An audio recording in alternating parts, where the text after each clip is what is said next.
All right. Kia ora everyone. I'm Kate. Thank you, Laura. Thank you, Zoe. Such a beautiful way to start this morning. I'm very grateful to be here. It's my old stomping ground, so it's really nice to see all the old Studio One team as well. I'm normally finishing up breakfast with a toddler around now, so this feels super civilized and very adulty. And I also work for myself predominantly at home, so this is like more people than I'd maybe even see in a month, so a little bit overwhelming. You can find me here, email, website, Instagram, Facebook. I'd love to connect, so hit me up. A bit about me. I am an artist, but I also am or have been a muralist, an illustrator, calligrapher, letterer, designer, and possibly most importantly, I am a mum. So today's theme is matriarchy, and there are many definitions, but how it relates to me, I feel, is that matriarchy is a family group or state governed by a matriarch, and a matriarch is a woman who rules or dominates a family group or state, specifically a mother who is head and ruler of her family. So I am the mum. Sorry. I don't love him that much, but part of the talk is that I'm the matriarch because I'm the head of our little family, because since earlier this year I have been solo parenting. Due to a relationship that fell apart because of mental health and addiction issues. So the theme of matriarch is very appropriate for me. It's very raw. It's not something I talk about publicly, and obviously, because I get quite upset about it, but it's just been another big plot twist in my life. So while I've been surrounded by a really great network of family and friends, I feel a very overwhelming feeling that it is just him and me, and that I'm solely responsible for the day-to-day organisation of his life and kind of how he grows up. And I do think there's a kind of a responsibility and kind of a great privilege in raising boys as well, hopefully into great men. So I am an artist and I'm a mother. These are my two primary jobs. I often feel like both of these things and neither at the same time. I often feel split in two on a day-to-day basis, and I regularly feel like I'm not doing either job particularly well. I cannot describe the impact that becoming a mother and then COVID and then becoming a single mother has had on my business in the last few years, because it's been huge. Reaching this point to be able to fully say that I'm an artist as well has taken me a really, really long time. I feel like now I'm like, this is who I should be, but along the way there's been a lot of shoulds, a lot of plot twists, a lot of, things going wrong, a baby, a global pandemic, a separation, and it's taken all that for me to kind of finally say who I am. So 18 years ago, I was living at the high school art department at Rangitoto College. It was my favourite place to be. I love painting, I love drawing. And then I think it's around 6th or 7th form that people start talking to you about what you should do for the rest of your life. And I kind of feel that no one that age should actually have to make that decision. I knew that I wanted to draw and paint, but a fine arts degree was strongly discouraged due to the lack of career opportunities. An arts degree won't make you any money was thrown around by career counsellors. And I was strongly encouraged to pursue architecture because apparently that was the best of both worlds. You could draw and you could also be practical. So I felt like, there we go, yeah. The general attitude, like when I grew up, my school, my family, kind of where I grew up, how I grew up, was very much you went to uni, you got a career job, you stuck your path and you did that job forever. And I kind of didn't know any different. My parents have done that. I've got friends who are doing that. It's not a bad thing in any way, shape or form, but it definitely wasn't me. My path definitely hasn't been a straight line, and I think if I look where I am now, I've come full circle back to where I was in the art department 18 years ago. So, the first two shoulds of my life are uni and architecture school. So I spent 5 years at architecture school, I knew I wanted to leave in year 2. I felt like I didn't have a way out. No one I knew was doing anything differently. I feel like I kind of lived in this bubble. And I did very well at architecture school because I've always been an overachieving perfectionist. My presentations always really look good, so I feel like I should have always done graphics in some way or shape or form. But I don't think anything I ever designed would have ever stood up, like ever. And then, plot twist, we all graduated into the global financial crisis of 2008. And I don't think any of the careers counsellors or anyone at architecture school prepared us for the fact that when the world's economy crashes, the construction industry is one of the first things to go bottoms up, and no one wants architects when they have no money. So I got laid off my student job, which I was meant to go into a graduate job, and instead I went to Canada and went snowboarding for a year. And it was really fun, and I explored USA and Canada. But the whole time I was there, that kind of was that feeling that I should do something with that degree that I'd spent 5 years working towards. So I went to Melbourne because they'd seemed to ride out the global financial crisis a bit better than here. I worked as an architect for 3 years. I hated it. I barely picked up a pencil. I spent all my time talking about plumbing and electrical wiring and air conditioning, and I just wanted to be back in Canada or anywhere else. But then I started doing some night classes in drawing and painting, and I loved it, just like I had in high school. And I started to think, if I really love this, why can't I be doing that for a living instead? So I took what I like to call early retirement. I left my full-time salary-paying job as an architect, and I went back to school to study design and illustration. So yeah, uni round 2. Oh. At uni, I started learning calligraphy and hand lettering in one of the typography papers we had, and I really quite enjoyed it. I started, there we go. I got given the advice, no one is going to come and find you drawing in your bedroom. So I started sharing my work on Instagram in the early days, built a website, kind of started doing my own thing on the side.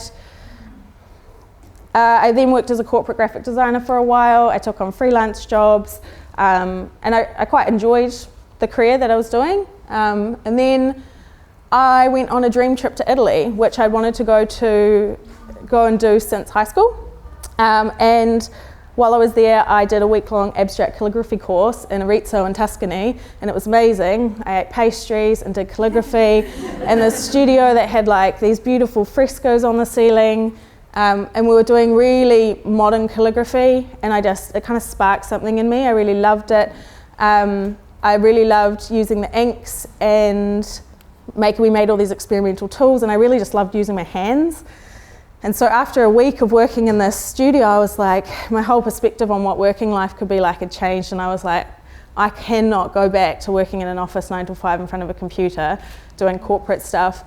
And I just really felt the need to do my own thing, and the dream was to eventually one day have my own studio and create art. So I got back to New Zealand. I started freelancing. I kind of just jumped, took the leap, said I work for myself now. Don't know if that's the best way to do it. You probably want to do a bit more planning. But I just started saying yes to every job that came my way, and over the years I kind of built up a little bit of a kind of a successful little creative business, predominantly focusing on calligraphy and hand lettering. So I did a lot of branding. All of it was bespoke hand-lettered brands for people, so no fonts. So they were completely unique to that business. I did a lot of illustrations, a lot of them type-based, not all of them. And then with a lot of my illustrations, there was always just an exploration of pattern and texture and illustration within the type. And then one of my favorite things I did around that time was like a series of drop caps, or these singular letters, where I just really experimented with ink and texture and pattern and play, and I just really loved that. And it was all contained still in typography because it was kind of my focus and it was kind of what I was doing. But that was some of my favourite projects at that time. Then had another little plot twist. I got very, very sick for a year. And then eventually I had surgery to move some benign tumours that were growing in my knee, which had taken a very long time to diagnose. So that wasn't super fun at all. But when I was recovering, I finally had time to turn a side project I've been working on into my illustrated children's book, which is called A Kaleidoscope of Butterflies and Other Such Collective Nouns. So a friend of mine had been to Africa and had told me that a group of zebras was called a dazzle, and I thought that was very cool, and got quite fixated on collective nouns and turned it into a book. So there are some copies up the back if you want to have a look at them later as well. I'm a huge fan of side projects. I think they are a really awesome way to create the work that you want to be paid for and kind of do those projects that are kind of sitting in the back of our heads and make them happen. So for about 4 or 5 years, I was all about creating and working and building my business and traveling, that thing we used to do back in the day. And I had a studio space here at Studio One for about 3 years. And,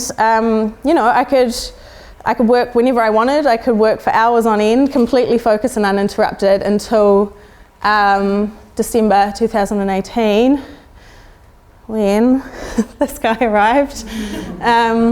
So this is Arlo. He is also known as the Squidge, and he has been the biggest part of my life for 2.5 years.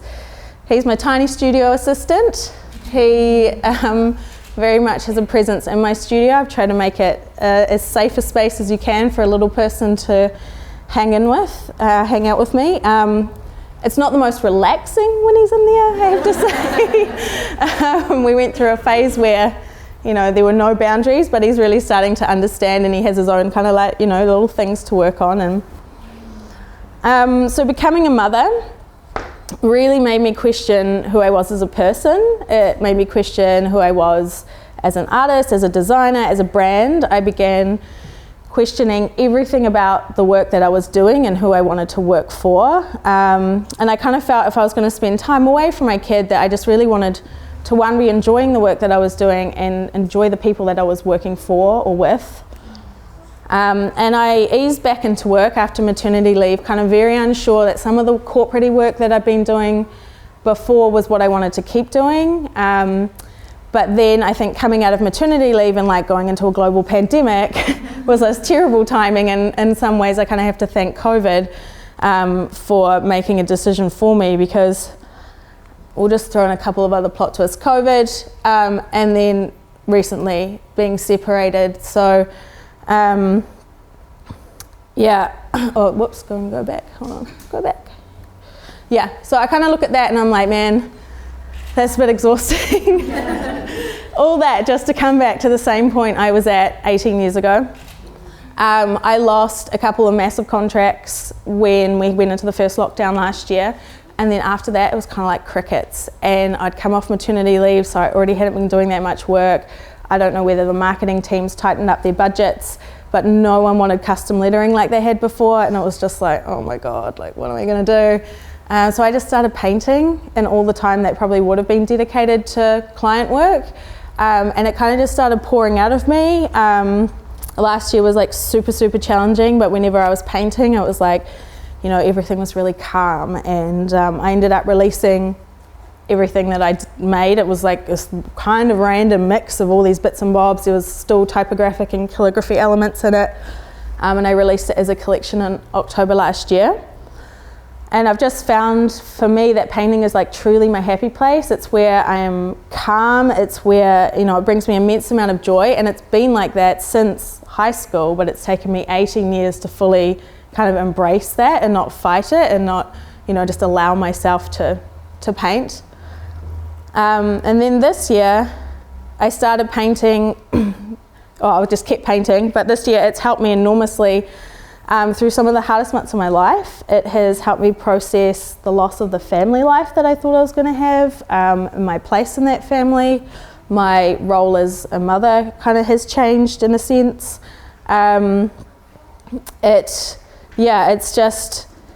It's just kind of really helped me with the grief that came with everything that happened this year. And I think through my art, I'm just always just trying to find calm and joy and beauty, like amongst all the chaos that is happening. And then this week I just released this as my second collection, which actually has no reference to calligraphy and typography for the first time, so it's almost like kind of taken a step back from that after 7 years.